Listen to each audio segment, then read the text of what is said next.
Hello everyone, good morning and welcome to পূজার মনের ঠিকানা। আজকে আমাদের ডাউ হিলে ডে 2। রাতে খুব সুন্দর একটা ঘুম দিয়ে সকাল সকাল উঠে আমরা রেডি হয়ে গেলাম। প্রায় 10টা তখন বাজে, আমরা রেডি হয়ে গেলাম।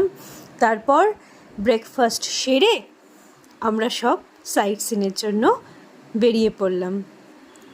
এই হোমস্টেটাতে আমাদের যিনি হোস্ট ছিলেন, স্কুইরেল হোমস্টের যিনি হোস্ট, উনি এত সুন্দর, ওনার হসপিটালিটি, ডেকে ডেকে খাওয়ানো, সুন্দর ব্যবহার, ভীষণ ভালো লাগলো।